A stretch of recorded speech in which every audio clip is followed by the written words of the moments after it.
जी, जैसा कि हमारा एक फाउंडेशन है ये संकल्प एजुकेशन फाउंडेशन, इसके तहत हम लोग एक जन जागरूकता का कार्यक्रम चला रहे हैं। Narcotics control bureau Ranchi zone के संयुक्त तत्वाधान में हमारे साथ निदेशक महोदय भी हैं। तो हम लोगों की इच्छा यही है कि सारे झारखंड में, भारतवर्ष में नशा मुक्ति के खिलाफ एक मुहिम चलाई जाए। और चूँकि अभी आधुनिक पाश्चात्य शैली आने के कारण लोगों के आर्थिक, सामाजिक पहलुओं को देखते हुए, बढ़ते शहरीकरण को देखते हुए और लोगों में जो जीवन शैली का बदलाव आ रहा है, उसके कारण नशा को लेकर आज के युवा भटक रहे हैं। उन्हें या तो अपने जीवन शैली में लग रहा है कि हम शहरीकरण की ओर हो रहे हैं, तो नशा को वो शान की वस्तु समझ रहे हैं, लेकिन शान ना होकर नशा नाश की ओर उसे ले जा रहा है। और युवाओं से मैं अपील करता हूँ कि युवा अपने राष्ट्र निर्माण में, अपने समाज निर्माण में एक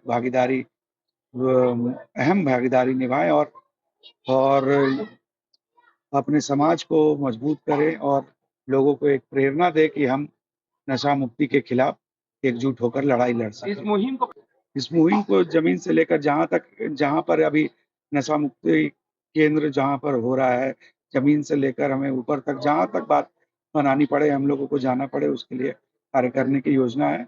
जिस इलाके में आप बैठे हैं ये जी। स्टूडेंट का हब है, तो छात्रों तक अपने आवाज को कैसे पहुंचाएंगे? जी, इसलिए हमने ये जगह चुना भी था कि ये चूँकि कोर्रा मटवारी का एरिया छात्रों से जुड़ा है, यहाँ कोचिंग संस्थाओं की भीड़ है।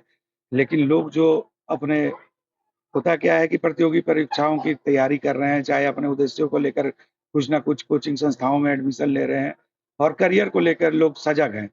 और इसी बीच में आता है इनके बीच की 1-2 एग्ज़ाम नहीं निकल पाते हैं, तो अवसादग्रस्त हो जाते हैं। तो अवसादग्रस्त को दूर करने के लिए त्वरित उन्हें सहारा चाहने में नशा का वो सहारा ले लेते हैं, जो कि मेरा व्यक्तिगत मानना है कि वो कहीं से भी जायज़ नहीं होता है।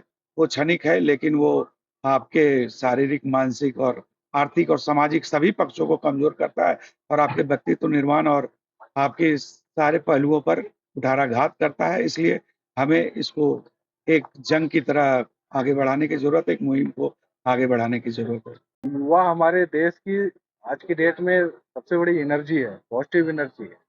हम लोग युवाओं को इसलिए प्रेरित करते हैं उनकी जो एनर्जी है पॉजिटिव वे में ना जाके नेगेटिव वे मतलब पॉजिटिव वे में जाके नेगेटिव वे में ना जाए उनकी एनर्जी। तो हम लोग इस तरह का प्रोग्राम जो है एनजीओ के माध्यम से बाकी स्कूल्स और जितने हैं बड़े-बड़े स्कूल्स हैं जहाँ अच्छे-अच्छे जैसे अभी हम लोग ने जमशेदपुर में एनआईटी जमशेदपुर में भी इस तरह के क्लास हम लोगों ने लिया है। अवेयरनेस प्रोग्राम हम लोगों ने चलाया है। झारखंड के विभिन्न जो बड़े-बड़े इंस्टीट्यूशन हैं उसमें हम लोग एनजीओ के माध्यम से और कॉलेजेस के माध्यम से इस तरह के हम लोग प्रोग्राम चलाते रहते हैं। युवाओं को हम लोग प्रेरित करते रहते हैं कि आप लोग इससे दूर रहिए और एक जो है जो राष्ट्र निर्माण में जो एक आपकी भूमिका है उसमें बढ़ चढ़ के आप लोग भाग लीजिए। गलत डायरेक्शन में मत जाइए। युवाओं के साथ-साथ हम लोग उनके पेरेंट्स को भी इसमें मोटिवेट करते रहते हैं कि आप अपने बच्चों से इस माध्यम से खुल के आप बात करिए और बच्चों को समझाइए कि कम से कम जो है आज की डेट में हमको लगता है कि हमसे ज़्यादा अगर बच्चों से कोई जुड़ा हुआ तो उसके पेरेंट्स हैं।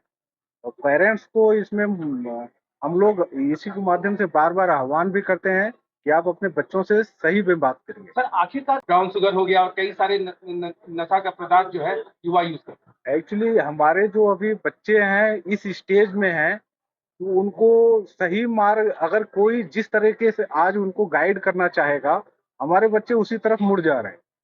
तो कहीं न कहीं ऐसे इस स्टेज में रहने के बाद, ये ऐसे लोग जो हैं इस तरह के पेडलर्स हैं, जो इस तरह का सामान मार्केट में जो अ, बिक्री करते हैं, वो युवाओं के बीच में सबसे अच्छा इनका सोर्स है छोटे-छोटे बच्चे, युवाओं।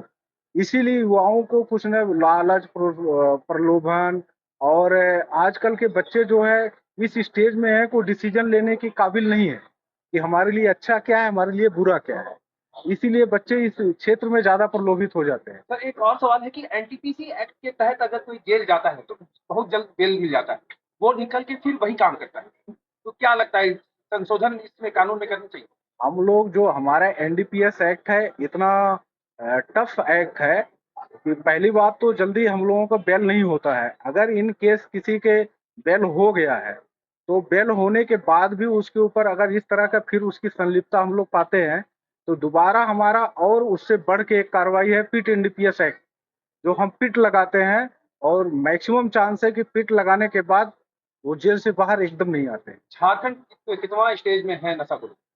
और झारखंड का तो अभी आज की डेट में तो बहुत ज्यादा स्प्रेड हो चुका है नशा झारखंड में। और हमको लगता है कि आप लोगों के माध्यम से, और हम तो चलो हर स्कूल में हर कॉलेजेस में इस तरह के एनजीओ के माध्यम से अवेयरनेस प्रोग्राम हम करते रहते हैं, बट आप लोग भी इसमें बढ़ चढ़ के कम से कम इस चीजों को आप लोग भी फैलाएं कि कम से कम बच्चे और जितने भी लोग हैं इससे दूरी बना के रखें।